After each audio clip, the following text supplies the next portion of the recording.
90% of global trade moves by sea, and about 25% of that passes through this one ocean, the Indian Ocean. Whoever controls this ocean controls the lifeline of the global economy. Let's decode why this region is at the heart of 21st century power politics. The Indian Ocean connects Asia, Africa, and the Middle East, 3 continents and half of humanity. 40% of the world's oil trade passes through the Indian Ocean. It has 3 strategic choke points. Strait of Hormuz, 20% of global oil passes here. Strait of Malacca, the main route for China and Japan's oil. Bab-el-Mandeb connects the Indian Ocean to the Suez Canal. A single blockade here can spike oil prices globally, as seen with the Ever Given incident in Suez Canal, which cost global trade $9.6 billion per day. India calls the ocean its primary area of interest. It's expanding the Andaman and Nicobar Command, investing in Chabahar port in Iran to bypass Pakistan and access Central Asia. China is building its string of pearls.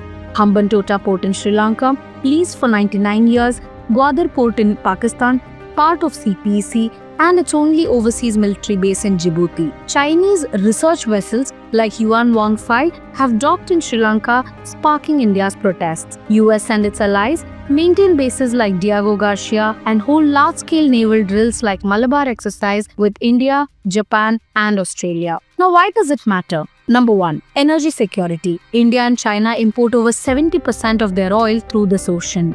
Second, military projection. Aircraft carriers stationed here can strike deep into Asia, Africa, or even the Middle East. Number 3. Geopolitics. The ocean is the stage for US-China rivalry, with India caught in the middle, but also using it to rise as a net security provider. Now, what to expect in the future? Expect more competition. India is building an undersea surveillance network with Japan to track submarines. China is expanding its presence. Its navy is now the largest in the world by ship count. Quad nations are deepening cooperation, recently conducting joint drills in the Philippine Sea. Control of the Indian Ocean will decide who sets the rule for trade, energy routes, and even undersea data cables that carry internet traffic. So here's the big question.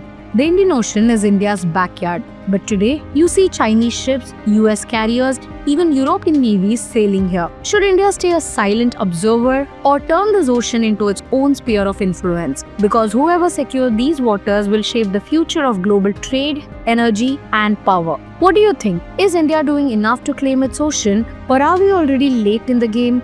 Tell me in the comments.